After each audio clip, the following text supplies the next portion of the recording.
आएगा। कहाँ गया, ओढ़नी सरक रही है।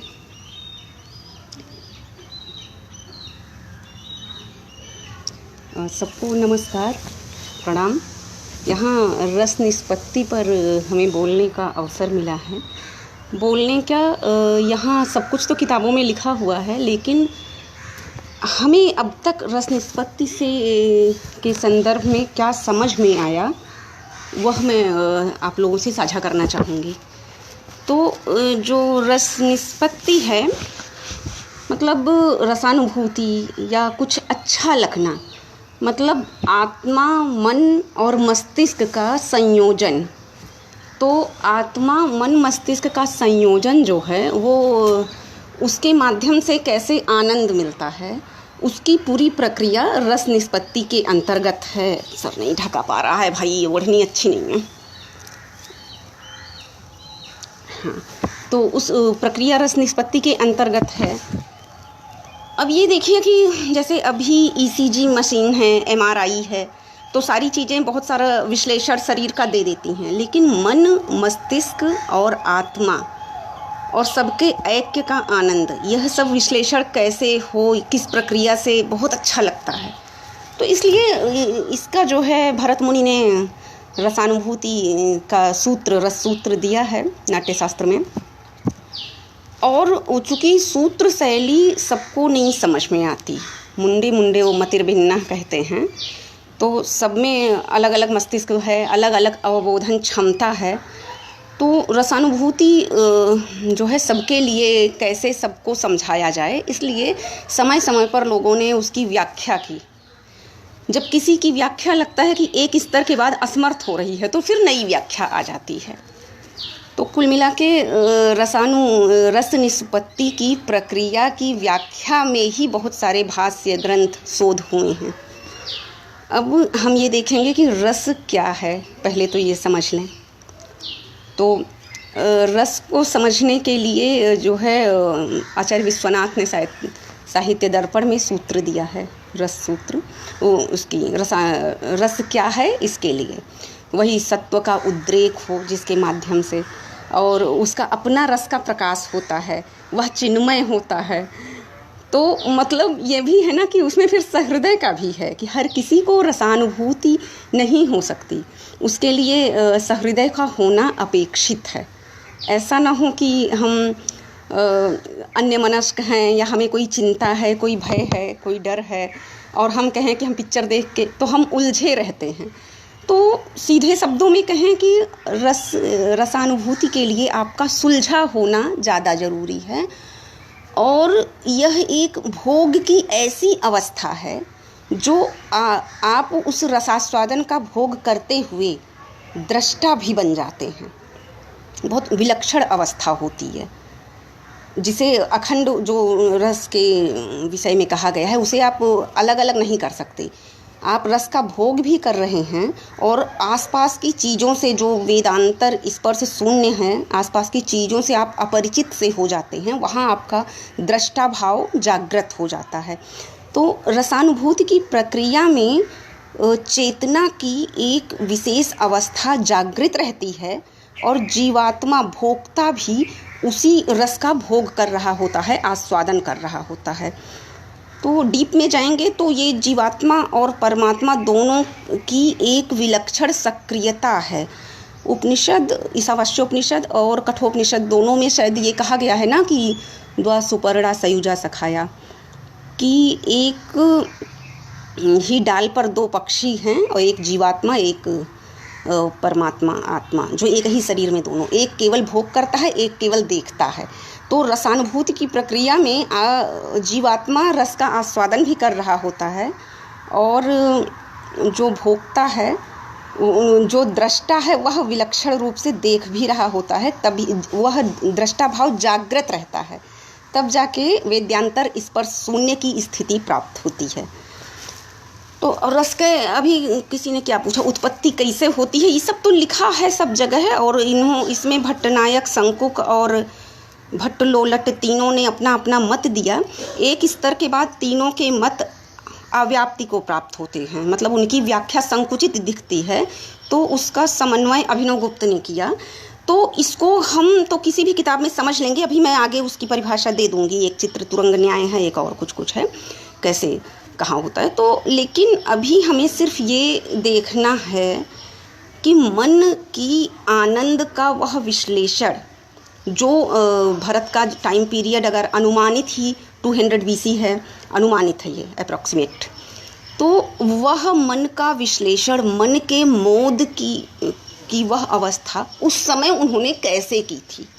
सिर्फ एक सूत्र में विभावानुभाव व्यभिचारी संयोगाद रस निष्पत्ति, और कैसे कहाँ विभाव है, क्या विभाव है, हमें अपना ही विस्तार पता चलता है। अपने ही स्थायी भाव उद्दीप्त होते हैं आलंबन के माध्यम से, जिसको विभाव कहते हैं। विभाव में दो होते हैं, आलंबन और उद्दीपन।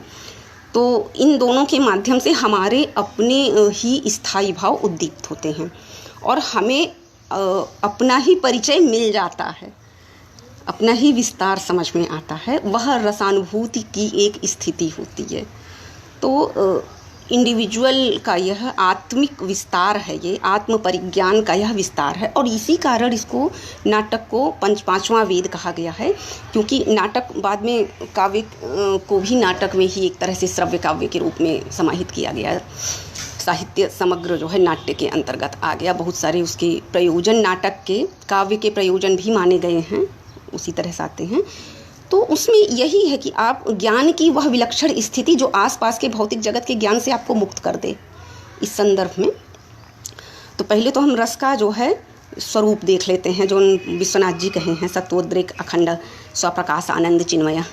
तो रस का अपना प्रकाश होता है। अब सीधे सीधे समझें तो रस शब्द कैसे बना, ओकर परिभाषा ये हुई है। मेरी भाषा थोड़ी खराब है, गंवाई है, बोलने का अभ्यास नहीं है। रस्यते इति रसः और आस्वाद्यते इति रसः।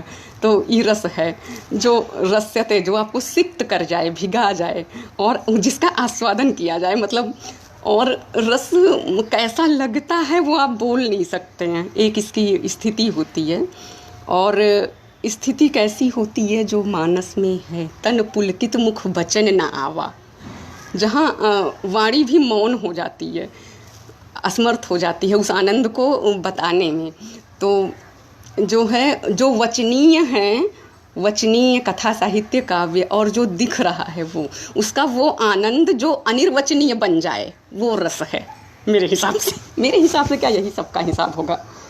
तो वचनीय, दर्शनीय दिख रहा है, जो हो रहा है, वो जब अनिर्वचनीय की स्थिति में आपको पहुंचा दे, वह रस है।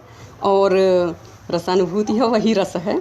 और उसमें वही रामचरितमानस का वो पंक्ति ले सकते हैं, तन पुलकित मुख वचन ना आवा। कैसे लगा बता ही नहीं सकते, कैसा लगा, बहुत अच्छा। उससे ज़्यादा आप क्या बताएंगे, कैसा लग रहा है, कुछ नहीं कह सकते। तो वह रसानुभूति की स्थिति है।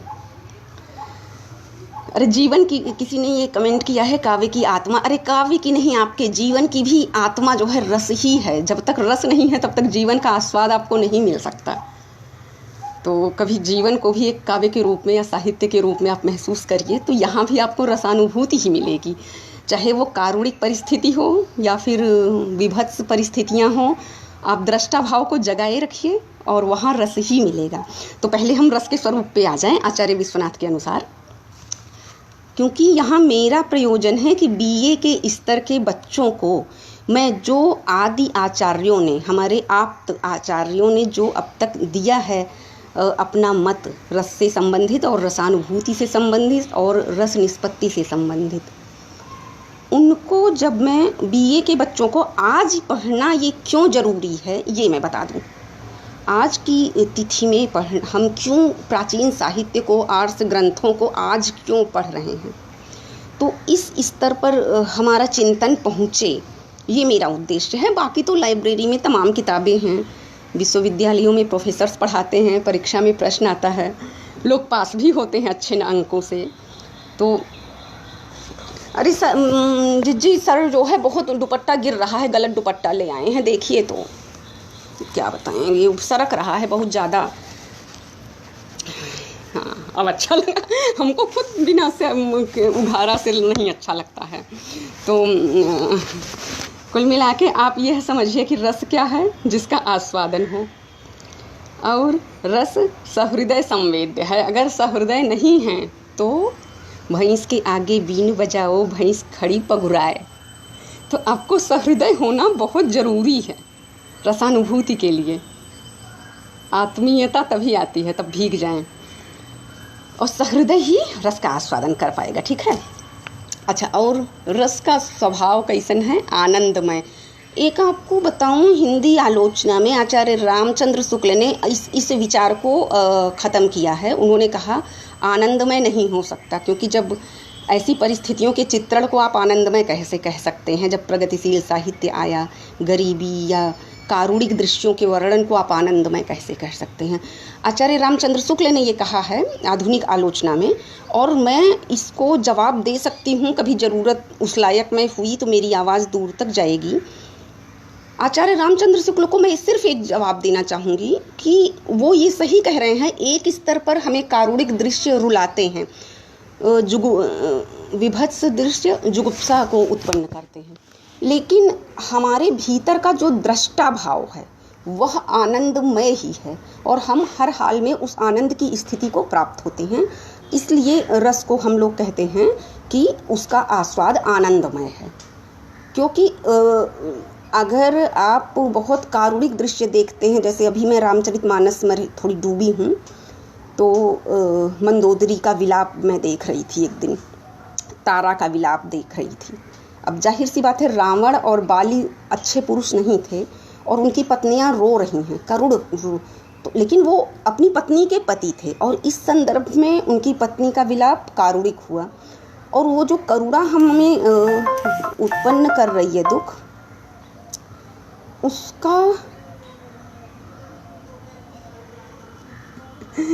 उसका जो करुणा का हमारे अंदर उद्रेक होता है, वो हमें रुला देता है कि देखो मंदोदरी कैसे विलाप कर रही है, या तारा कैसे अपने पति के लिए विलाप कर रही है। उसके लिए तो वही पति है ना। अब ये है कि ये आनंदमय कैसे होगा? तो हमारे भीतर का दृष्टा भाव जब जागृत रहेगा, जो हमारे परम ब्रह्म का अंश हमारी आत्मा है, वह आनंदमय है, वह जागृत रहेगी। तो रसानुभूति के स्तर को हमें वहाँ तक ले जाना होगा। अगर आप सतही स्तर पर रहेंगे तो आपको पूर्ण रसानुभूति नहीं हो पाएगी। तो रसानुभूति की विलक्षणता है ना, पूरा अवच्छेदक होना चाहिए, पूरे मतलब सार्वभौम ज्ञान को की स्थिति होती है कि आप आत्मिक आनंद को प्राप्त कर लें।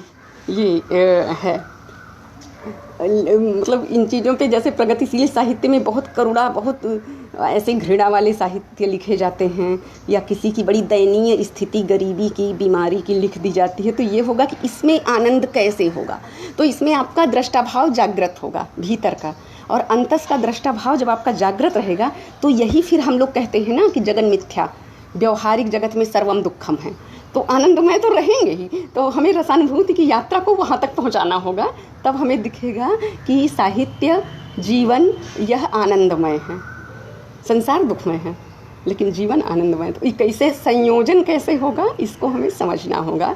रामचंद्र शुक्ल हमारे गृह जनपद से, बस्ती ज़िले के हैं आचार्य रामचंद्र शुक्ल, और मैं हिंदी आलोचना में उनका बहुत बढ़िया योगदान है, तो उनका बहुत सम्मान करती हूँ। लेकिन उनके इस मत को मैं नहीं स्वीकारती कि आप जब कहते हैं कि साहित्य आनंदमय नहीं है, तो ये मुझे नहीं समझ में आता। मुझे लगता है नहीं, वो एक स्तर तक शायद समझे हैं, वो उस स्तर तक नहीं पहुँच पाए हैं जहाँ साहित्य आनंदमय है।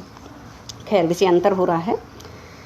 अब रस का विशेषता एक ठो अखंडता है। अखंडता ये है कि जो विभाव, अनुभाव, व्यभिचारी के संयोग से निष्पत्ति होती है, उसका आस्वादन अलग अलग नहीं होता, एक साथ होता है, वह मिश्रित होता है, मतलब एकदम रससिक्त कर जाता है। लेकिन जब हम ज्ञान की स्थिति में उसका अध्ययन विश्लेषण करते हैं, तब हम खंड खंड करके ही करते हैं। अखंड के संदर्भ में हम लोग वही नटराज की मूर्ति देखते हैं कि जिसमें उसके विविध अवयव हैं, लेकिन हम देखते हैं तो सारे एक साथ दिखते हैं। समग्र सृजन उसी नर्तन में समाहित हो जाता है, नटराज की मूर्ति में। लेकिन अगर कोई मूर्तिकार उस मूर्ति को बनाए तो एक एक अवयव क्रम से ही बनाएगा। तो इसी तरह हमें अखंड रस का बोध होता है। लेकिन जब हम किसी को पढ़ाते हैं, समझाते हैं, या खुद लिखते पढ़ते हैं, तब हम विभाव, अनुभाव, व्यभिचारी भाव, फिर यहाँ क्या है विश्लेषण, मतलब पूरा पोस्टमार्टम कर डालते हैं साहित्यकार। तो यह भेद और संसर्ग को हमें समझना होगा कि किस स्तर पर हम खंड खंड करके अध्ययन करते हैं और किस स्तर पर जो है किस स्तर पर हमारा जो है बोध पूरा अखंड रूप में होता है, और वह स्थिति बहुत थोड़ी देर की होती है। इसीलिए रसानुभूति को, ब्रह्मानंद रस के स्वरूप को ब्रह्मानंद सहोदर कहा गया है, क्योंकि वो स्थिति दीर्घकालिक नहीं होती, एक निश्चित कालिक होती है। अब पिक्चर देख के निकले, आंसू पोंछते हुए निकले, तो यह परिस्थितियाँ रहती हैं, थोड़ी देर की बात होती है। अच्छा, उसके बाद रस आनंदमय हो गया। उसकी विशेषता क्या है रस की? अखंडता, माने तीनों का मिक्स बोध होगा, विभावानुभाव, व्यभिचारी समन्वय। अच्छा, एक बात देखिए, जैसे रसानुभूति के समय संसार से जो वेद्यांतर स्पर्श शून्य कैसे होता है, हमको किताब उठाने और छूने का मौका सालों से नहीं मिला है, हम गृहस्थी में ही कुछ कुछ सोचते रहते हैं, वही बता रहे हैं। वेद्यांतर स्पर्श शून्य ऐसे होता है कि जब सरसों या गन्ना का रस निकलता है तो खोई अलग हो जाती है, सरसों की खली अलग हो जाती है, तेल अलग। तो जब आप रसानुभूति कर रहे होते हैं तो जो सांसारिकता है, आसपास का व्यवहारिक जगत है, उससे वेद्यांतर स्पर्श शून्य की स्थिति को आप प्राप्त हो जाते हैं। तो मतलब ये ऐसा नहीं है, अब ये सब पढ़ते और सुनते समय लगता है हाँ ऐसा तो हुआ था, ऐसा तो होता है, कोई कब से आवाज़ दे रहा है, हम पिक्चर देख रहे हैं तो सुने ही नहीं, किसी किताब में डूबे हैं तो सुनाई ही नहीं दी। तो वेद्यांतर स्पर्श शून्य की स्थिति को हम अक्सर जिए होते हैं, लेकिन जब उसे पढ़ते हैं तो वो बहुत अच्छे से समझ में आती है और अगली बार हम और बेहतरीन ढंग से जी सकते हैं।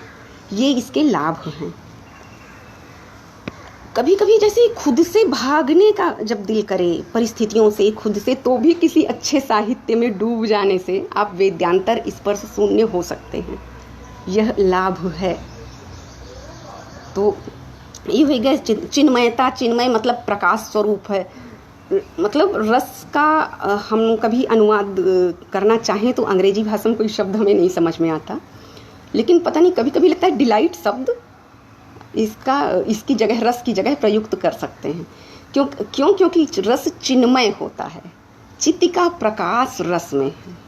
तो जब रस में चित्त का प्रकाश है, जो आत्मा सत चित्त आनंदमय है, चित्त का प्रकाश रस में है, तो अपरम ब्रह्म का स्वरूप भी सच्चित आनंद है। तो वही चित्त का प्रकाश जो है प्रस्फुटित होता है अध्ययन में, रसानुभूति में, या कोई नाटक या फिल्म देखते समय, या किसी भी जो मन को अत्यंत आह्लादित करे वह कार्य करते समय। तो वह चित्त का प्रकाश जो है, जो दिव्य आनंद या आप एक नए लोक में चले जाते हैं, वह आपको मिल जाता है।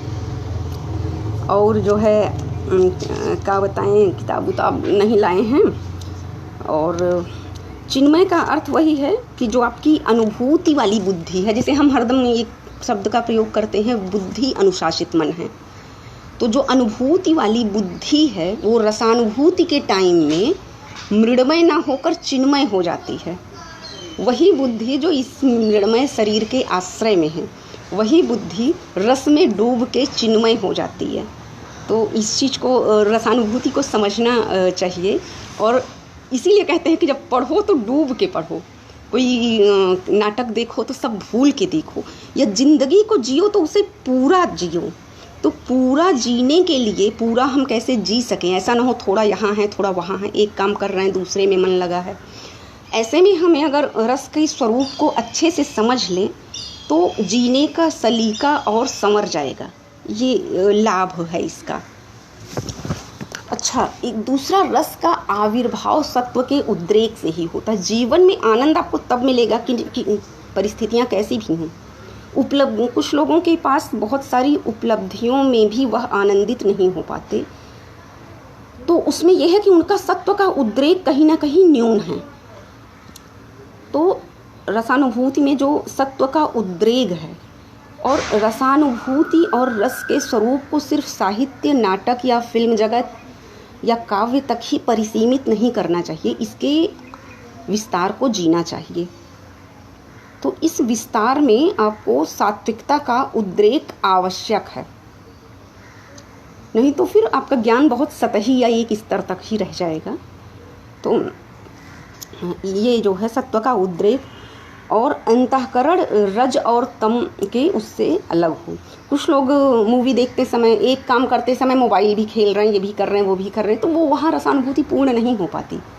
कौन क्या डायलॉग बोल गया ध्यान नहीं रहता है, और जब आप डूबेंगे तो आप उसको जी रहे होते हैं पल पल।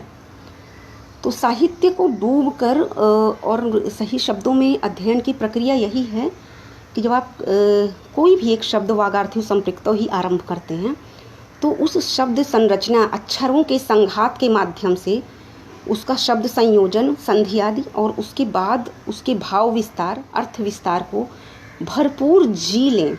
वागार्थियों के संपृक्तों में आपको शब्द अर्थ के साथ ही शिव शक्ति का संघात, उनसे सृजन, उसका अपने मस्तिष्क की व्यापकता का एक साथ जब बोध हो जाए तो रसानुभूति को हमें उस व्यापक लेवल पे समझना होगा, और तब हमें गर्व होता है कि हम संस्कृत के विद्यार्थी हैं।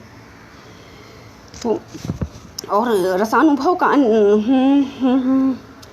ऐसे में एक और ये है कि सहृदय स्व और पर की भावना से मुक्त हो जाता है। जीवन मुक्त का लक्षण वेदांत में अक्सर लोग पढ़ते हैं, लेकिन साहित्य में स्व और पर की भावना से जो मुक्ति दे देती है, ऐसा ऐक्य कर देती है कि आप स्व और पर से मुक्त होकर एकदम केवल आस्वाद सहृदय एकदम उच्च भाव भूमि पर स्वयं को महसूस करता है। तो इस वजह से एक यह हो गया। उसके बाद यही स्थिति फिर वही साधारणीकरण कहलाती है, और रस का वही है लोकोत्तर चमत्कार प्राण है, ब्रह्मानंद सहोदर है। इस तरह से चिन्मय आनंद है, लेकिन चूंकि सहोदर इसलिए है क्योंकि एक काल के बाद आप वापस इस जगत में वापस आ जाते हैं। तो कुल मिला के रस कैसा होता है ये पता चला। जो कोई मशीन भी नहीं बता सकती वह शब्दों के क्रम संयोजन में हमारे आचार्यों ने बताया, और आपके सूक्ष्म मनोभावों का अमूर्त जो अनिर्वचनीय है उसको वचनीय करके पढ़ने और समझने के योग्य बनाया है। तब जाके रस का स्वरूप निर्धारित हो पाता है। आज सोचे थे पानी की बोतल लाएंगे, लाएंगे, तब उसे कहते हैं कि सत्वोद्रेक अखंड आनंद स्वप्रकाश आनंदमय चिन्मय वेद्यांतर स्पर्श शून्यो ब्रह्मा स्वाद सहोदरा। उसके बाद वही लोकोत्तर चमत्कार प्राण है, और कैश्चित प्रमात्र भी प्रमाता आप उसमें बन जाते हैं। इस तरह से आस्वादन भोग के क्षण में आचार्यों ने सहृदय का भी स्वरूप बाद में कहा है कि सहृदय कैसा हो, कितना बड़ा प्रमाता होना चाहिए, मतलब रसानुभूति का अधिकारी कैसा हो। अधिकारी माने ये नहीं कि जो IAS की परीक्षा पास कर लिया वो अधिकारी बन गया। वो अधिकारी बड़े लघु मानव होते हैं। महामानव के लिए रसानुभूति का अधिकारी होना अपेक्षित है। तो कुल मिला के आप ये समझें कि रस के लिए सबसे ज़्यादा ज़रूरी आनंदमयी चेतना है। आपके उस चेतना का जाग जाना है जो आनंदमय है, जो उस परम ब्रह्म का अंश है, तब जाके रसानुभूति होगी। बहुत प्रायः क्या होता है, किताब या परीक्षा या 1, 10, 15, 20 नंबर के प्रश्न ये इन सब अनंत ज्ञान को संकुचित कर देते हैं, लेकिन कहीं ना कहीं हमें अपनी मेधा में ज्ञान की यात्रा को जारी रखना चाहिए, और तब जाके हम समझते हैं कि हमें आनंदमयी चेतना को जगाए रखना होगा, तब जाके रसानुभूति होगी। और रसानुभूति वह चीज़ है, वह अनुभव है जो घृणा, क्रोध और विभत्स, जुगुप्सा और करुण, वियोग सब में आपको सिक्त करती जाए। तो ऐसी विषम परिस्थितियों में, विषम दृश्यों में भी आपकी जिजीविषा, जीवन के प्रति आस्था दृढ़ होती है। जीवन किसी न किसी रस से अभिसिंचित हो जाता है। मतलब विभत्स दृश्य देखकर भी आप प्राण त्यागने की व्यवस्था हमारे शास्त्रों ने नहीं किया है। वह जुगुप्सा स्थायी भाव उद्दीप्त हुआ, आप विभत्स रस से भीगे और आगे बढ़े, मन से निकला रिच्छी क्या दृश्य है, तो विभत्स रस का जागरण हुआ। तो जो आनंदमयी चेतना के विस्तार में जीवन को बहुत व्यापक बनाया गया है। करुण रस में भी लोग रोते हुए जीव पर प्राण त्यागने का विधान नहीं, वहाँ जीवन के प्रति निष्ठा है कि यह कारुणिक दृश्य हमें रुला रहा है, लेकिन हम जीवित हैं इसीलिए तो रो रहे हैं, मृत थोड़ी ना रोएगा। तो रसों का विधान या इतना व्यापक चित्रण जो 8-9 स्थायी भाव और रस कहे गए हैं, करुण, श्रृंगार, विप्रलंभ आदि। तो यह वात्सल्य या सबसे बढ़िया शांत रस है। शांत रस के बारे में बहुत सीमित लेखन अध्ययन उपलब्ध होता है, लेकिन शांत रस में हम सिर्फ इतना कहेंगे कि शांत रस आत्मा के जागरण की पूर्ण अवस्था है।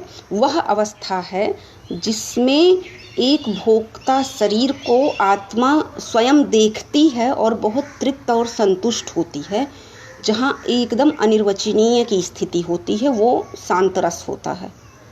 तो शांत रस में यही बात है ना कि वहाँ शब्द बहुत असमर्थ होने लगते हैं उसके विश्लेषण में।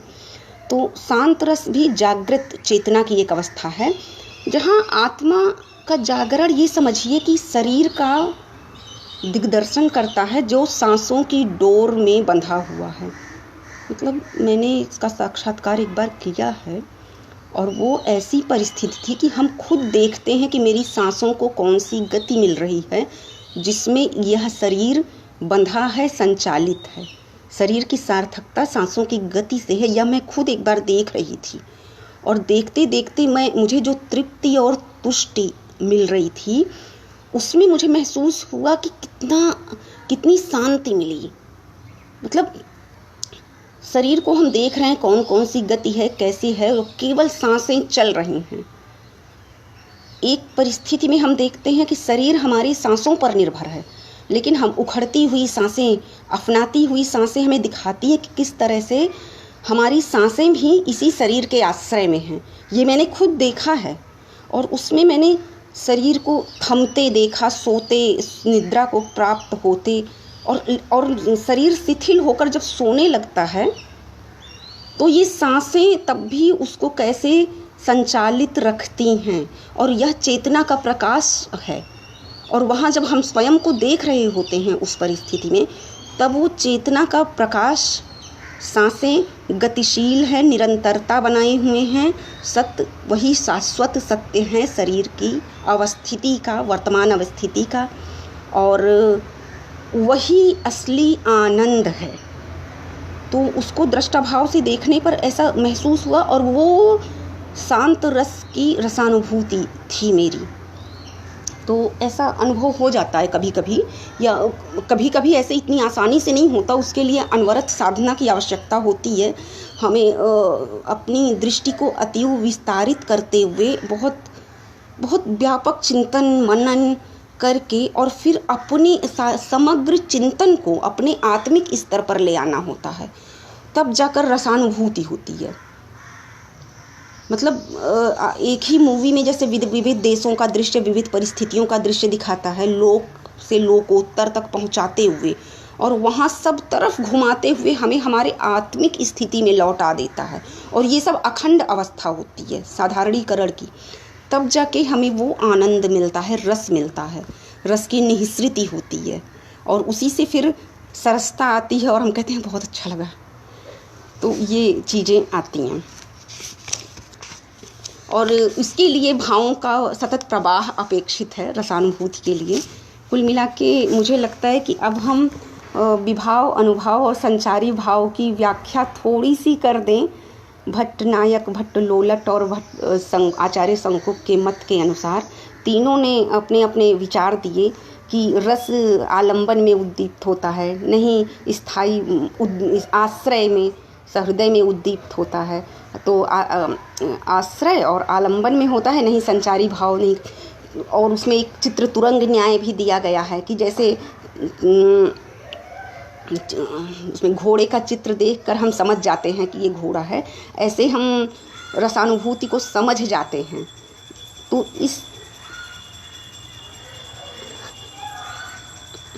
तो इसको जो चित्र तुरंग न्याय, तो अभिनव गुप्त ने जो इसकी व्याख्या की है, आचार्य अभिनव गुप्त पर हमारे सर्वेश भाई का अच्छा अध्ययन है।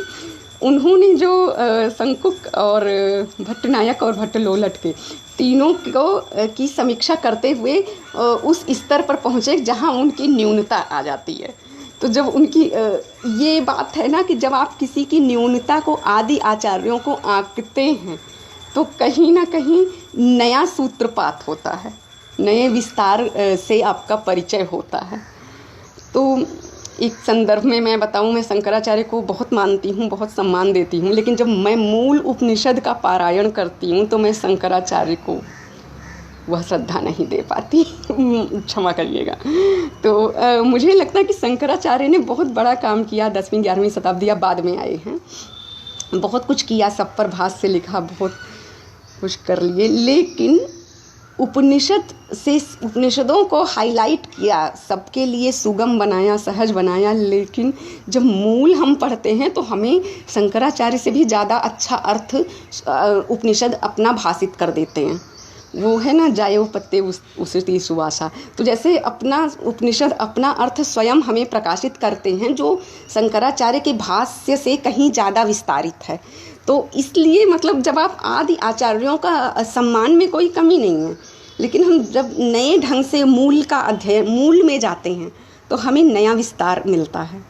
तो इसी तरह से अभिनव गुप्त ने जब आदि आचार्यों को पढ़ा और भरत सूत्र ने एक लाइन दे दिया, विभावानुभव व्यभिचारी संयोगाद, लेकिन कोई कितना समझेगा, सबके लिए तो ये एक लाइन है। लेकिन यही एक पंक्ति जो है एक बहुत बड़ा जो है, बहुत बड़ा शास्त्र है, और इसी एक पंक्ति में पता नहीं कितने शोध हुए हैं और कितने भाष्य लिखे गए हैं।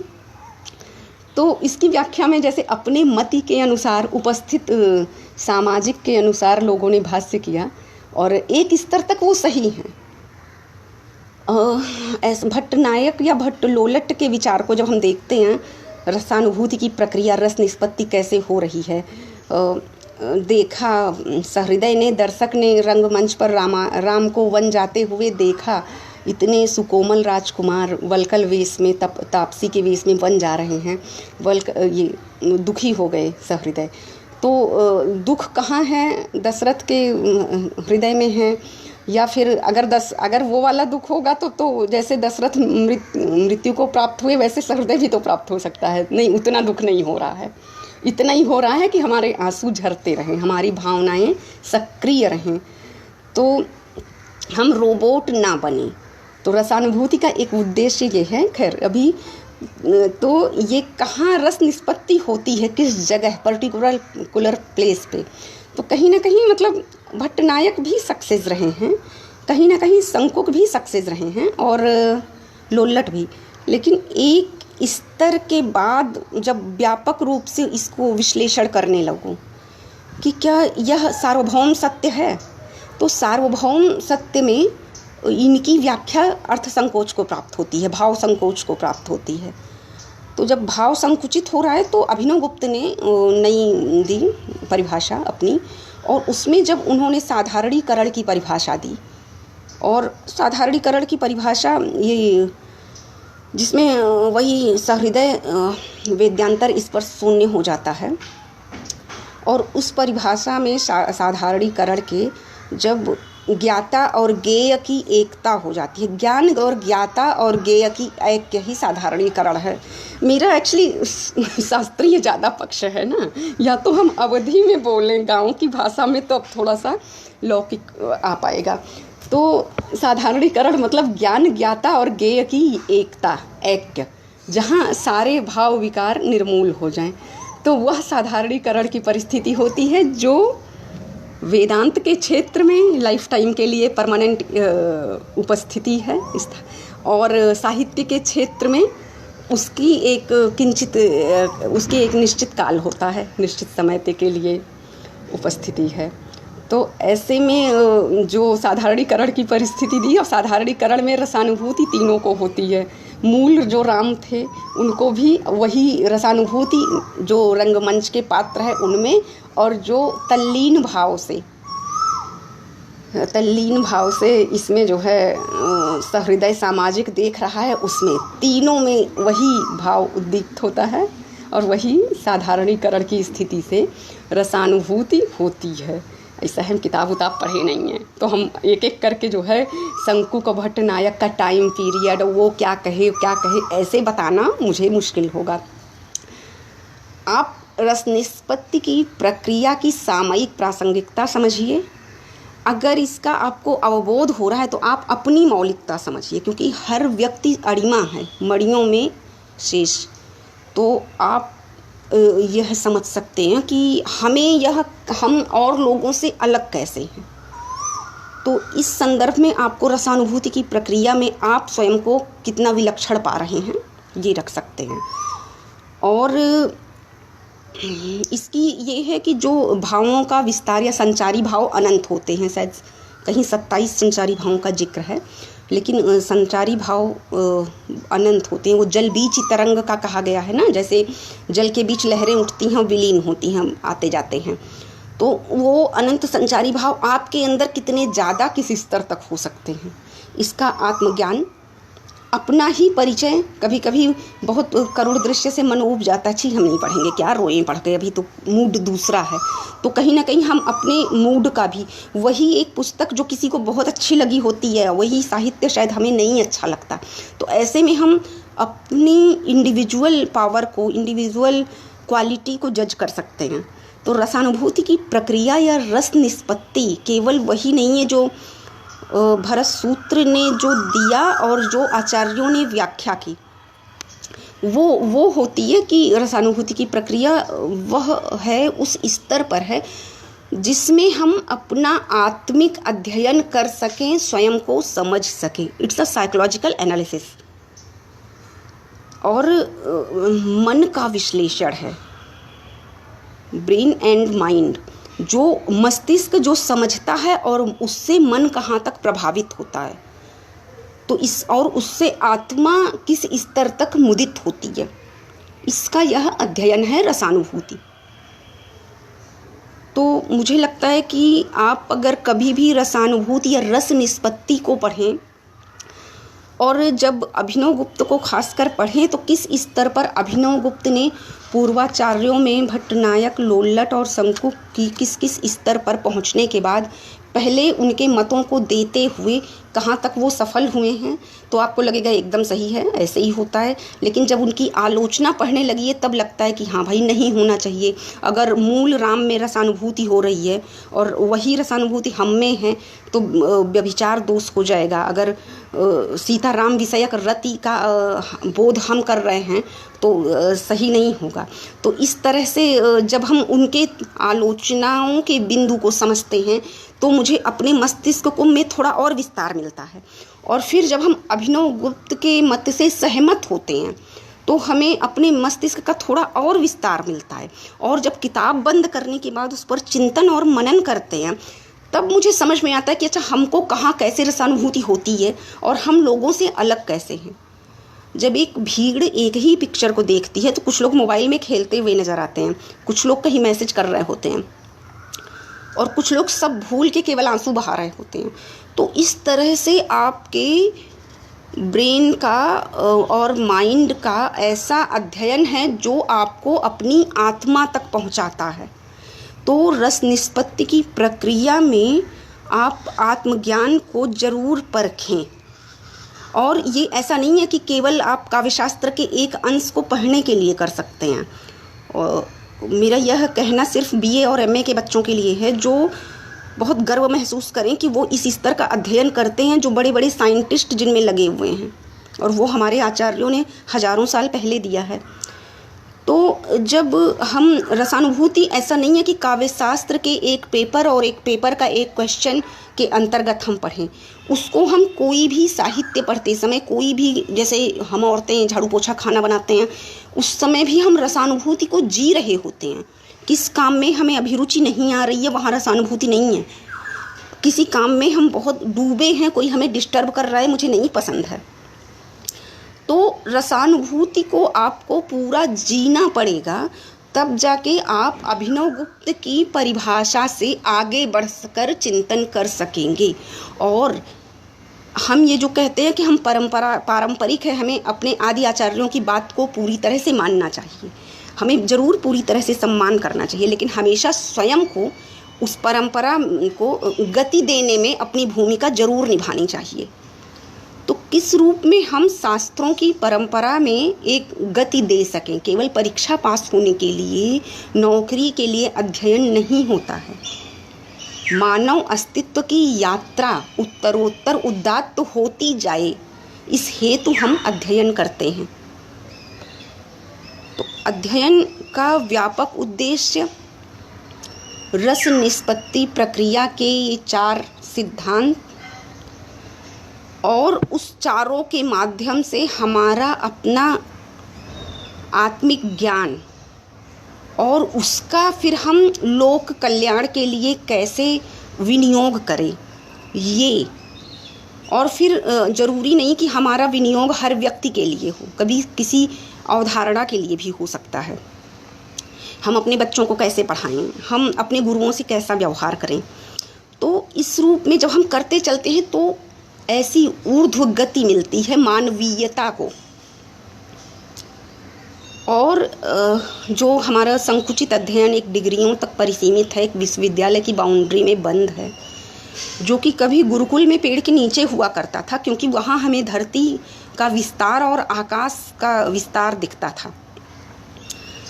तो वह कहीं ना कहीं मस्तिष्क को भी ये बाउंड्री बांधती है। तो हमें इससे परे चिंतन को रखना होगा। वेद्यांतर इस पर शून्य जो है आपके चिंतन को आसपास के भौतिक जगत से होते हुए उससे परे ले जाता है। तो चिंतन की उदात्त अवस्था, अनंत की ओर हमारा ऊर्ध्व गमन हो। अभी कल बताया ना, मैं रामचरितमानस का पारायण करती हूँ, चिंतन करती हूँ, पारायण का समय नहीं मिलता। उस चिंतन में रावण को पता चलता है, जब सूर्पनखा के शिकायत करती है तो रावण कहता है कि मैं तो तामसी प्रभाव का हूँ, तामसी प्रवृत्ति का हूँ, तामसी शरीर है, भजन कीर्तन में तो मेरा मन लगेगा नहीं कि मैं भजन कीर्तन करके भवसागर पार करूँ। तो क्यों ना हम रावण से लड़ाई करें और जब वो हमको मार डालें तो उनके हाथों मरने से हमें भवसागर मिल जाए। तो एक वह भी चिंतन है कि जो इस रूप में तामसी वृत्ति ऐसी होती है, राजसी वृत्ति ऐसी होती है कि हम जो है ऐसा वातावरण क्रिएट कर दिए हैं आजकल, उपलब्धियां और वस्तुवादी जगत और सुख सुविधाओं के चक्कर में, कि आज प्रकृति कुपित है। तो ये राजसी वैभव जो एक वर्ग विशेष का है, उसने प्रकृति को जो दिया कि आज सब घर में बंद हो गए। तो इस तरह से मतलब है ना कि आपने ऐसा इतना किया कि आपको घर में बंद होने के लिए, एकाग्र होने के लिए बाध्य होना पड़ा। तो मतलब अब आज के डेट में आप देखें अभी तो सभी वेद्यांतर स्पर्श शून्य कैसे हैं, अपने अपने घर में बंद होकर। वेद्यांतर स्पर्श शून्य, किसी से हाथ न मिलाऊं। तो आपको शास्त्रों को, सूत्रों को, सिद्धांतों को पढ़ने से ज़्यादा जीना पड़ता है। पढ़ने के बाद पढ़े वो है ना 4 प्रकार की जो प्रवृत्ति होती है, अधीत, बोध, आचरण, प्रसार। तो क्या होता है, अधीत बोध के बाद आप पल पल जब चीज़ों को जीना शुरू करते हैं और हर सिद्धांत का जीवन में कहीं ना कहीं घटित होना अवश्यंभावी है।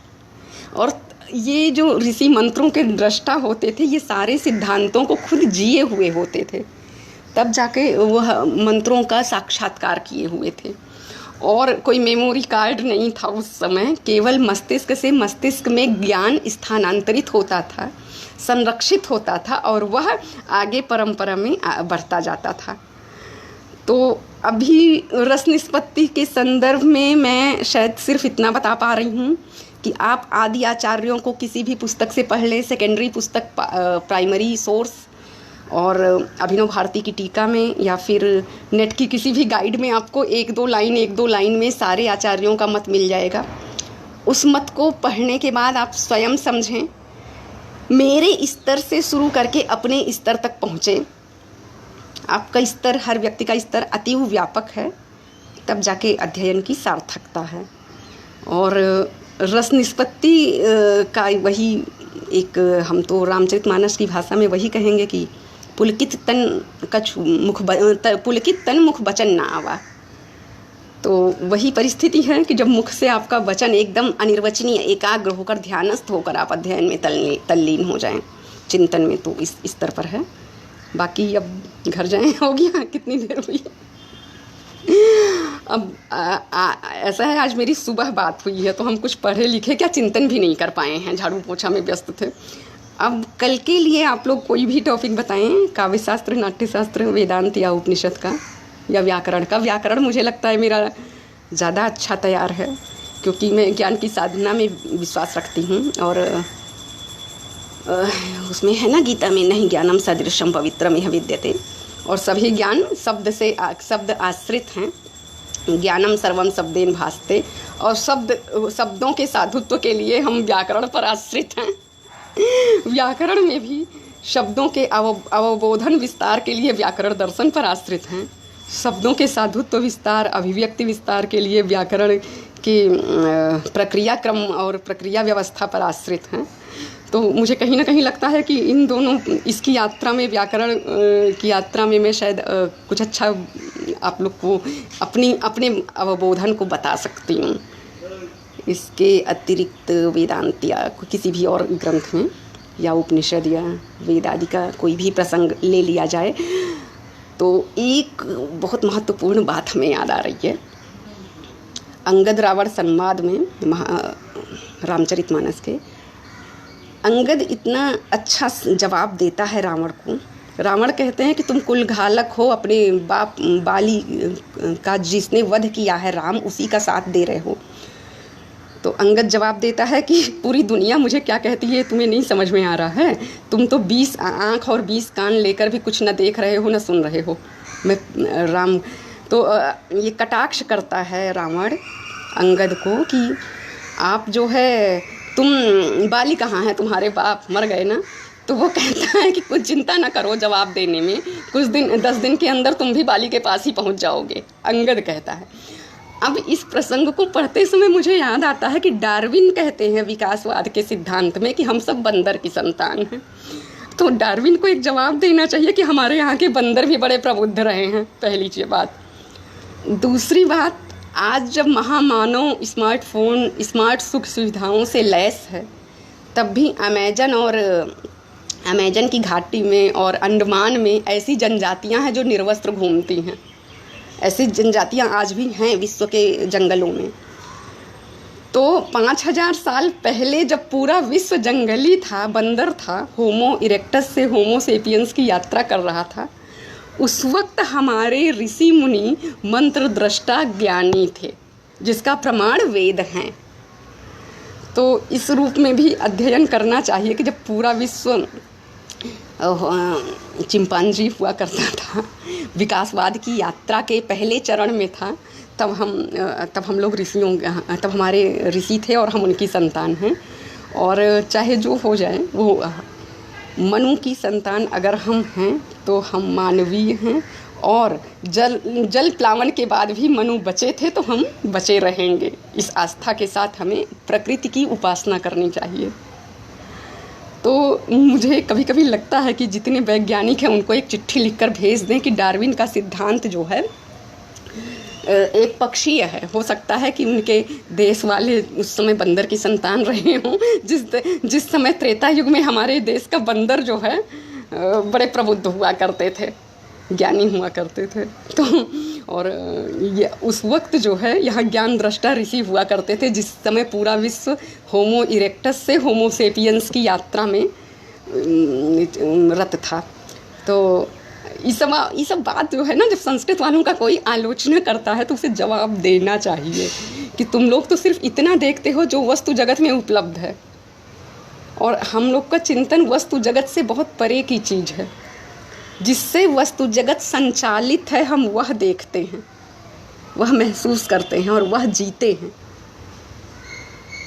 तो कुल मिला के अब नमस्कार करें, घर जाएं, नहीं तो भगा दिए जाएंगे तो कहीं ठिकाना भी नहीं मिलेगा। अच्छा, सबको प्रणाम, बार बार प्रणाम कि आप सब ने हमको झेला। बार बार हम झेलाने के लिए प्रत्येक दिन 2 लेक्चर के लिए हम तैयार हैं। इस लेक्चर पर मत जाइए, आज आप टॉपिक दीजिए, हम बढ़िया सी तैयारी करके आपको एक एक अक्षर घोर घोर के पिलाएंगे, रसानुभूति कराएंगे और सबको बहुत आनंद आएगा।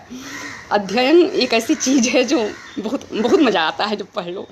मतलब जब कोई एक शास्त्र समझ में आ जाता है, जैसे मैं बताऊं, मुझे पसंदीदा शास्त्र एक ज़माने में कौन सा था, वक्रोक्ति जीवितम, रस गंगाधर, या नागेश भट्ट के मंजूषा ग्रंथ जो हैं।